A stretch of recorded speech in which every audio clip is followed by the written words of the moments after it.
they hit me with their last bullet and I remained unfazed. And I was incorrect. For the first time in my life, I was incorrect because it was not their last bullet. They had another one and they shot me. And I remained unfazed. Once I crack the matrix and destroy it, I will become the most powerful man. This is just the beginning. None of this is going away.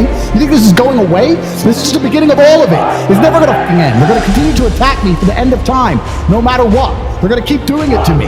And I'm sad that my children are going to wake up every day wondering if dad's in jail for no reason, or if dad's been assassinated yet. You think they're going to allow me to continue to spread good when they're truly evil in their hearts? I'll put a bullet in my head. I'm sad knowing that I could have the best life on earth, and the only thing I have to do is be a coward to live it. It's not us to be cowards, is it? They're going to shoot you. Stand in the way. The flavor of life is pain, and I will eat all of it. And it doesn't matter if they put me back in jail or not. I'm not sitting there going, how can I be happy in jail? I will sit in jail and say, yes, this sucks, it's supposed to suck. Yes, I'm not enjoying this. Yes, I'm anxious and paranoid. And yes, that guy might stab me. And yes, I can't sleep and I miss my family. And this is what's supposed to happen to me. And this is how I become the best man I can possibly be. And I'm going to succeed regardless. I'm left with two shit choices. Why? For following God? For telling people to be a good person? If there was a choice, there's not even a choice in my mind. I can't live as a coward. I can't live as a person. I can't sell my sanity. I can't throw my brain away. I have to be the person who tells the truth and tries to improve the world. I've always done my best to help people. It's disgusting what's happening to me. I'm sad not for me. I'm sad for everybody around me. We're the only ones out here genuinely trying to help people, and I'm sad that that affects the people I love most. That's what makes me sad. They don't care how sad men are. They don't care if we kill ourselves. If you mention it, they start mentioning how women don't get paid enough for some other conflation garbage. How we feel means nothing for society until they need us to run into a burning building. And then someone said, even if we do run into the burning building, they will say, you think women can't run into burning buildings? You could save lives and they'll still hate you. When the Titanic was sinking, no one was sitting there going, who's a better swimmer, you or me? Who's better in the cold? Well, you know what, chick, you know what, you're a better swimmer than me, so if I get on the lifeboat because you're a better swimmer, that's bullshit.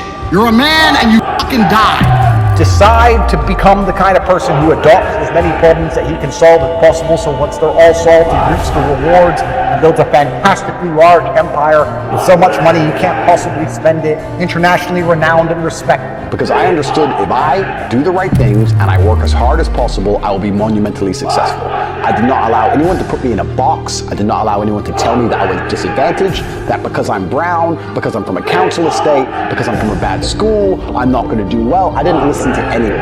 I knew who I was going to be, and I got up and I worked hard to make it come true. I don't know how. Anyone says to me now, especially, I struggle with motivation. In the current chaos, when you know you'll be collateral damage in somebody else's war, you are a pawn on the chessboard, and you struggle with the motivation to elevate your status to a point where you can survive, where your bloodline can exist, and you can't find the energy or the self-control to get up and work hard enough to make that happen, then you deserve absolute and utter slavery and decimation. Because that is what is going to come for every single person out there who doesn't think it's important to get rich, who doesn't think it's important to get a network, who doesn't think it's important to be perspicacious and adaptable, who wants to sit still and go, it will be fine. You are signing a death warrant for your bloodline. At best, you will be slaves. At worst, you will be eradicated and decimated.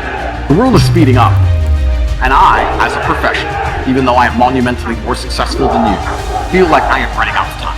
Because as things get quicker, time becomes more valuable. It doesn't take 4 years of brainwashing and hundreds of thousands of dollars of debt to learn how to make money. In fact, that's probably the worst thing you could do, because you're wasting something which is monumentally more important than money. You're wasting everybody's time. All these things that people are trying very hard to get rid of from their brains, I don't see why they need to leave. I will argue the point that if I feel anxious and pressured and stressed and fearful, I will get more done than if I was happy. God knows the truth. I know the truth. Most of the world knows the truth. I believe that it's pain that teaches. I don't believe men especially can learn any way besides pain. We talk about learning a lesson the easy way or the hard way, and I'll tell you something. We've all been offered chances to learn a lesson the easy way our entire lives. And guess what?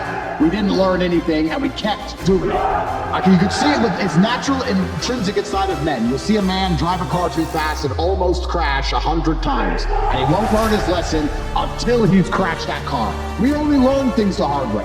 It's only pain that can teach a man. Every single time something bad happens to me, that's how I see it. I see it as God teaching me to make me more wise, more formidable, a more capable opponent. And that's how you have to approach life. Otherwise, how else can I make sense of all the things I've been through? And certainly I don't read very much. I don't study that often. Everything I talk about are just things I learned from observation. And it's kind of interesting that the world's really not that complicated. The world's only ever been about one thing and always ever will be. It's about power. Years ago, I think the world's just lost its mind. For me to stand up and say a man should protect a woman now gets to be called a misogynist and canceled. When I said that 10 years ago, everyone would say, duh. And what's funny is, everyone who argues against me and says men shouldn't protect women, especially all the feminists, if they were with their boyfriend and the man broke into their house, guess who they'd expect to go downstairs? Who do you think? Think they go themselves? Are they going to Afghanistan? No, we said men did. Right now in Ukraine, men cannot leave. Women are allowed to leave because men have to fight the front line and women are allowed to go to Dubai. That is how it is.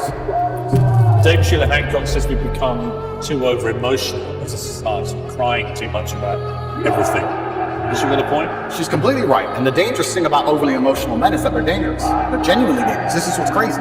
All these people talk about toxic masculinity and how bad it is for men to be traditionally masculine. A traditionally masculine man does things he doesn't feel like doing because it's his duty to do them. He charges into the building because it is his duty. Not because he feels like it, because it is his duty. We're now teaching the new generation of men that they don't have duty and they can just act on their feelings and act how they feel and they don't have to act as a man should. You know what happens when you get men who just act how they feel?